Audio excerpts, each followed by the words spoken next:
My dear students, कैसे हैं?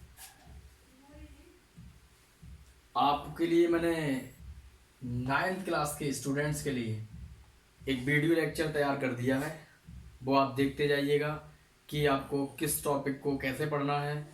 आप अभी 8वीं क्लास से 9वीं क्लास में प्रवेश कर चुके हैं, तो ये नए सत्र में मैं आपके लिए रसायन विज्ञान का टॉपिक स्टार्ट करने जा रहा हूँ। उसके लिए देखिएगा, निरंतर आप मेरे लेक्चर को अटेंड करें। और जिस टॉपिक में आपको दिक्कत होती है, किसी प्रकार का कोई क्वेश्चन समझ में नहीं आता है, तो मुझे कमेंट बॉक्स में बताएं, मेरे दिए गए व्हाट्सअप नंबर पर शेयर करें। मैं आपके लिए उन क्वेश्चन का आंसर बता दूंगा, ठीक है? मगर किसी प्रकार की केमिस्ट्री में प्रॉब्लम नहीं होने दूंगा। तो स्टार्ट करते हैं रसायन विज्ञान, ठीक है? तो देखिएगा, सबसे पहले मैं आपके लिए बात करता हूँ कि क्वेश्चन उठता है सबसे पहले, विज्ञान किसे कहते हैं। एर्थ क्लास में आपने काफ़ी बातें पढ़ ली होंगी जो आपको अच्छे से पता हो, फिर भी मैं एक बार आपको रिवीजन करा देता हूँ। विज्ञान किसे कहते हैं? बताएं जरा, कोई विज्ञान किसे कहते हैं? विज्ञान, चलो मैं बता देता हूँ, किसी वस्तु का सुसंगठित, क्रमबद्ध, प्रैक्टिकली नॉलेज ही क्या कहलाती है? विज्ञान कहलाती है। किसी वस्तु का सुसंगठित, क्रमबद्ध तथा प्रयोगात्मक ज्ञान क्या कहलाता है? विज्ञान कहलाता है। क्या कहलाता है? विज्ञान। तो विज्ञान में आपके लिए देखिएगा, एक बार इसे नजर डाल लें इस पर, तो मैं आपको डेफिनेशन बता चुका हूं। दूसरी बात, मुझे विज्ञान से रसायन विज्ञान के बारे में बताना है। इसी में क्या आता है? भौतिक विज्ञान आती है, जीव विज्ञान आती है, रसायन विज्ञान आती है, मगर अभी हमें किसको पढ़ना है? सिर्फ और सिर्फ किसके लिए? रसायन विज्ञान के लिए। ज्यादा डिटेल में नहीं जाऊंगा मैं आपके लिए, सिर्फ और सिर्फ टॉपिक पर ही रहना है मुझे अभी, ठीक? रसायन विज्ञान के जन्मदाता का नाम लेवोसियस है। क्या नाम है? लेवोसियस, ठीक है? अब इसी से आप लोग पदार्थ भी पढ़ के आए होंगे। आपने आसपास की वस्तुओं को देखा होगा, वो सब किस में आती हैं? पदार्थ में आती हैं। ये देखिएगा, तो पदार्थ किसे कहते हैं? पदार्थ वह कहलाता है जिसका कुछ आयतन होता है तथा उसमें कुछ भार होता है, ठीक है? तो उसे हम क्या कहते हैं? पदार्थ कहते हैं। क्या कहते हैं? पदार्थ। पदार्थ की कितनी अवस्थाएं होती हैं? यहां से देखिएगा, पदार्थ की देखें, पदार्थ की अवस्थाएं कौन कौन सी हैं? ठोस है, द्रव है, गैस है, और उसके बाद क्या है? देखो, ठोस, द्रव, गैस, फिर क्या है? प्लाज्मा है, फिर क्या है? बीईसी है। क्या है? बीईसी। तो पदार्थ की कितनी अवस्थाएं हैं? 5 अवस्थाएं हैं। पदार्थ का कोई एक एग्जाम्पल बता दीजिएगा मुझे। क्या? बुक, हाँ। आयरन भी हो जाएगा, गोल्ड भी हो जाएगा, ठीक है? ईंट भी हो जाएगा। मतलब उसका कुछ आयतन होना चाहिए और उसमें कुछ वेट होना चाहिए, भार होना चाहिए, तो उसे हम क्या कहते हैं? पदार्थ। तो पदार्थ की पहली अवस्था क्या है? ठोस। कौन सी अवस्था? ठोस। पहले हम ठोस के बारे में बताने जा रहे हैं। ठोस किसे कहते हैं? ठोस, देखिएगा, ठोस के लिए मैंने बता दिया है, ठोस के पार्टिकल कैसे होते हैं? अत्यधिक पास पास होते हैं। कैसे होते हैं? ठोस के पार्टिकल अत्यधिक पास पास होते हैं, तथा पास पास होने की वजह से इनका आकार व आयतन कैसे होते हैं? निश्चित होते हैं। एक बात और याद करिएगा कि इसमें इंटरमोलिकुलर फोर्स स्ट्रांग होता है। क्या होता है? इंटरमोलिकुलर, अंतराणविक बल क्या होता है? स्ट्रांग होता है, ठीक है? तो ये हमारा क्या कहलाएगा? ठोस कहलाएगा, ठीक? ठोस में मैं एग्जाम्पल बता सकता हूं। ठोस के एग्जाम्पल बताइएगा। मैं यहां लिख देता हूं, आयरन लिख देता हूं, चांदी लिख देता हूं, सोना लिख देता हूं। ये सब किसके एग्जाम्पल हैं? ठोस के एग्जाम्पल होगा। क्लियर हो गई बात? जैसे मैं आपसे कहूं कि ठोस, ये देखिएगा, ये ठोस है, ठीक? ये ठोस का एग्जाम्पल हो गया। Is known as substance. क्या? सबस्टेंस, पदार्थ, मैटर, द्रव्य भी लिख देते हैं हम यहाँ पर। क्या लिख देते हैं? द्रव्य, द्रव्य, ठीक है? सबस्टेंस लिखते हैं इसको। क्या लिखते हैं? Substance, substance. क्लियर हो गई बात? अब दूसरी बात हम आते हैं किस पर, द्रव पर आते हैं। द्रव के लिए इंग्लिश में बोलते हैं लिक्विड। तो द्रव के पार्टिकल ठोस की अपेक्षा कुछ दूर दूर होते हैं। जो द्रव के पार्टिकल हैं ठोस की अपेक्षा कुछ दूर दूर होते हैं, अर्थात इनका आकार कैसा होता है, अनिश्चित होता है। आयतन कैसा होता है, निश्चित होता है। अगर आप किसी भी लिक्विड के लिए किसी बर्तन में रखेंगे तो वो पूरे एरिया को क्या करना चाहेंगे, कवर करना चाहेंगे। ठीक है, तो इसलिए क्या है, आकार क्या होता है, अनिश्चित होता है, और आयतन क्या होता है, निश्चित होता है। ठीक है, इसमें क्या आ जाएगा, मिल्क आ जाएगा आपका, मिल्क मतलब दूध, वाटर आ जाएगा, ये खैर तीनों अवस्था में रह सकता है वाटर, वाटर आ जाएगा, जल, लिक्विड में ऐसा हो जाएगा। ठीक, अब उसके बाद हम बात करते हैं कौन सी, गैस के लिए। चार्ट तो आप बना ही ले ऐसे। गैस, गैस देखिएगा, गैस का ना तो आकार निश्चित होता है ना ही आयतन निश्चित होता है। गैस के पार्टिकल ठोस और द्रव की अपेक्षा बहुत दूर दूर होते हैं। कैसे होते हैं, बहुत दूर दूर होते हैं। इसलिए दोनों कैसे होते हैं, आकार व आयतन अनिश्चित होते हैं। आकार व आयतन दोनों अनिश्चित होते हैं। अब इसके बाद हम लोग चलते हैं कौन सी अवस्था पर, प्लाज्मा। किस पर बात कर रहे हैं, प्लाज्मा पर। तो पदार्थ की चौथी अवस्था कौन सी है, प्लाज्मा। एक बार देख लीजिएगा,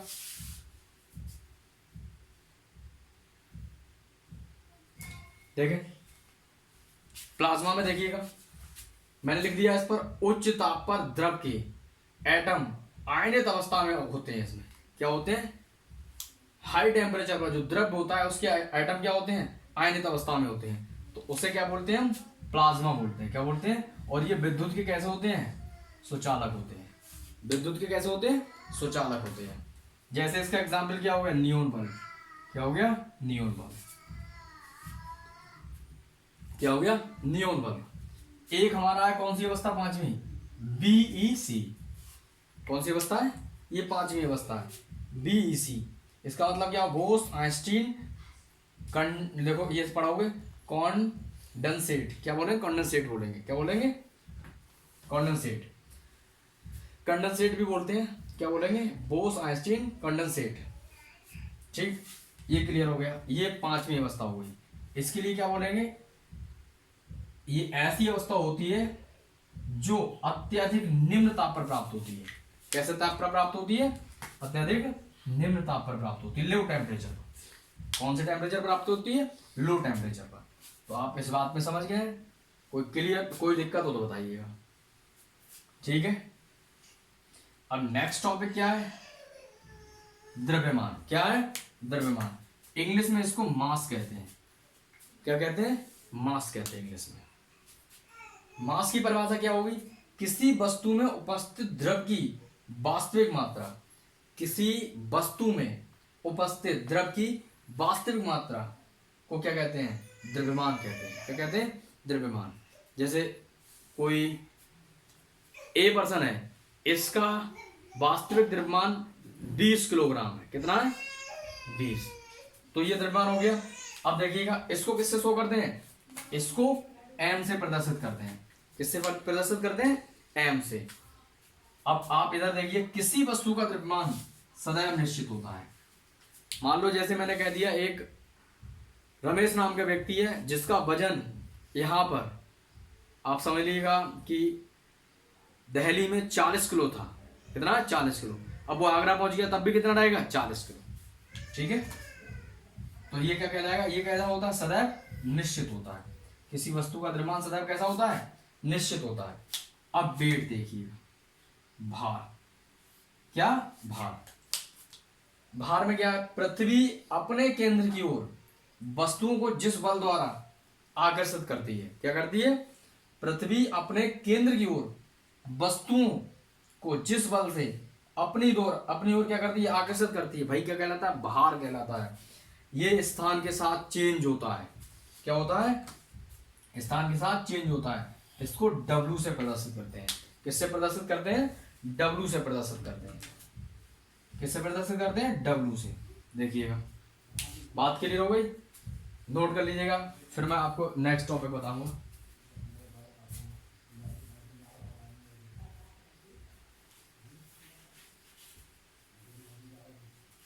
हो गया। आगे देखते हैं। अब नेक्स्ट जो टॉपिक है वो हमारा क्या है, इसी में देखिएगा, ये मैं रफ कर दूं, देखिएगा।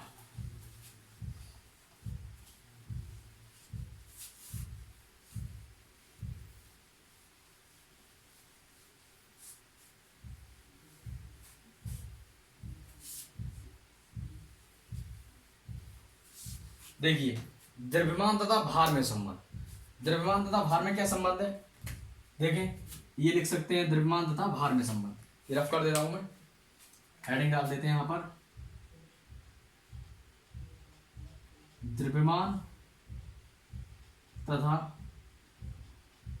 भार में संबंध, ये टॉपिक है। द्रव्यमान तथा भार में संबंध क्या होता है, माना किसी वस्तु का भार कितना है, W, तथा द्रव्यमान M है, तब क्या हो जाएगा, W बराबर mg। अच्छा, भार जो है, ये जो भार की बात कर रहा हूं, ये स्थान चेंज होने के साथ साथ चेंज होता है, क्योंकि G यहां पर क्या, गुरुत्वीय त्वरण है। क्या है, गुरुत्वीय त्वरण। किस पर डिपेंड करेगा, गुरुत्वीय त्वरण। ठीक है, तो W बराबर क्या होगा, mg, और G क्या, गुरुत्वीय त्वरण।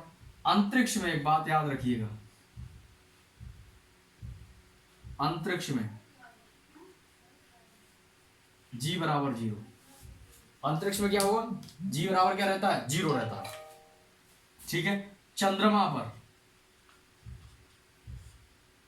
G बराबर कितना रहेगा, 1/6। क्या रहेगा, चंद्रमा पर G/6 रहेगा। कितना रहेगा, अगर किसी व्यक्ति का, मान लो एक एग्जांपल बता देता हूं मैं आपके लिए, यदि किसी व्यक्ति का द्रव्यमान 600 है, कहां पर, पृथ्वी पर, तो चंद्रमा पर उसे कितना प्रतीत होगा,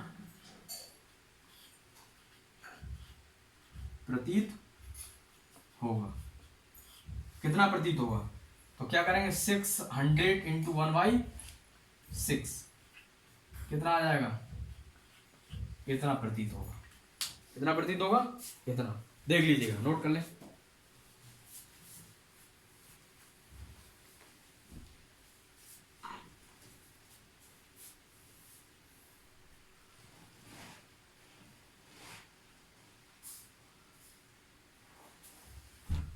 नोट हो गया,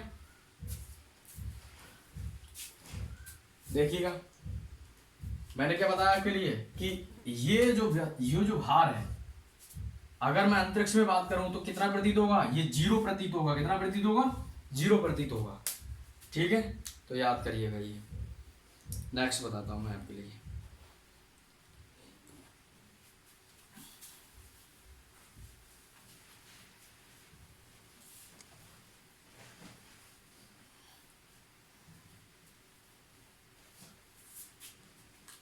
नेक्स्ट टॉपिक बताने जा रहा हूं, द्रव। मैंने बता दिया आपके ठोस द्रव गैस में अंतर। किसमें, आपको ये करना है, ठोस द्रव व गैस में अंतर, ये आपको करने हैं। ये क्वेश्चन आपके लिए करना है, क्योंकि ये आप बहुत छोटी क्लास से पढ़ते आ रहे हैं। ठोस द्रव गैस में अंतर ज्ञात कीजिए। कौन सी क्लास से, बहुत छोटी क्लास से पढ़ते आ रहे हैं, तो ये खुद ही लिख लेना। अंतर लिखने का सबसे अच्छा वही कॉलम है, एक कॉलम ये बना लिए, एक कॉलम ये, एक कॉलम ये, आप लिख डालिएगा अंतर। ठीक है, तो आप खुद ही करेंगे इसके लिए। ठोस द्रव गैस में खुद ही अंतर लिखेंगे। देखें, जल एक ऐसा एग्जाम्पल है जो ठोस भी हो सकता है, द्रव भी हो सकता है और ये गैस भी हो सकता है। क्या हो सकता है? ठोस भी हो सकता है, द्रव भी हो सकता है और गैस भी हो सकता है। ठीक है, तो ये क्लियर हो गया आपके लिए। तो मैं आपको नेक्स्ट टॉपिक बताने जा रहा हूं, अवस्था का परिवर्तन। किसका? अवस्था का परिवर्तन। नेक्स्ट हेडिंग डाल के रखिए, अवस्था का परिवर्तन। अवस्था का परिवर्तन, अवस्था का परिवर्तन, अवस्था का परिवर्तन। इंग्लिश में बोलते हैं change of state of matter. Change of change of लिखेंगे आप, states of matter, states of matter. ठीक है, ये लिख लेंगे।